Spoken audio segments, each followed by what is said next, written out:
Mes chers compatriotes, mesdames et messieurs, je vous salue ce soir depuis diverses positions, et je tiens à insister sur l'importance de la communication, du partage d'informations et du soutien mutuel. Nous formons une communauté unie, résolue à faire entendre sa voix et à œuvrer pour le bien de notre patrie.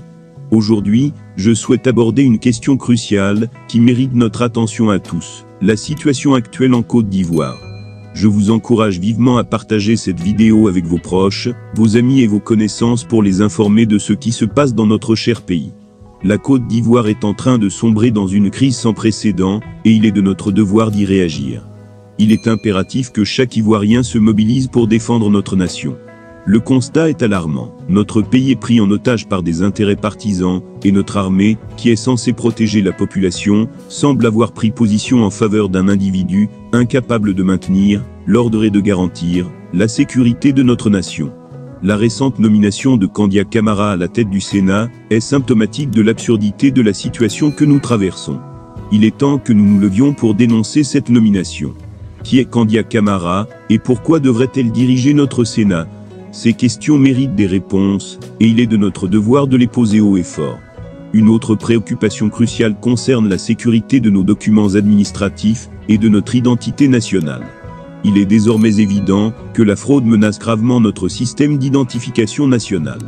Le pouvoir en place a lamentablement échoué dans sa mission de sécurisation de notre identité nationale, mettant ainsi en péril notre souveraineté. La nomination de personnes étrangères à des postes clés de notre gouvernement, à l'instar de Kandia Camara, met en lumière l'absurdité de la situation actuelle. Nous sommes devenus des hôtes excessivement accueillants, au point de mettre en danger notre propre nation. Nous devons nous lever pour protéger notre héritage et défendre les intérêts de notre nation. L'opposition politique est réduite au silence, la démocratie est foulée aux pieds, et la population souffre en silence. Il est plus que temps que nous réagissions. La liberté d'expression est un droit fondamental, et nous devons l'utiliser pour dénoncer ces injustices.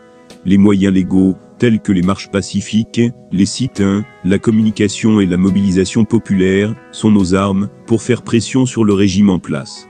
Nous appelons également la Cour pénale internationale à agir rapidement et à enquêter sur les événements de 2010 en Côte d'Ivoire, pour faire toute la lumière sur ce qui s'est passé et identifier les responsables.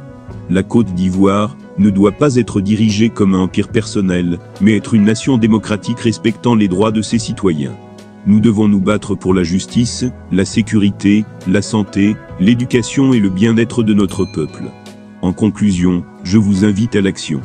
Partagez cette vidéo, informez votre entourage, et engagez-vous dans le combat pour une Côte d'Ivoire plus juste et plus libre. Unis, nous triompherons, et notre nation retrouvera sa dignité. Vive le combat, vive la révolution, et ensemble, nous l'emporterons. Je vous remercie de m'avoir écouté.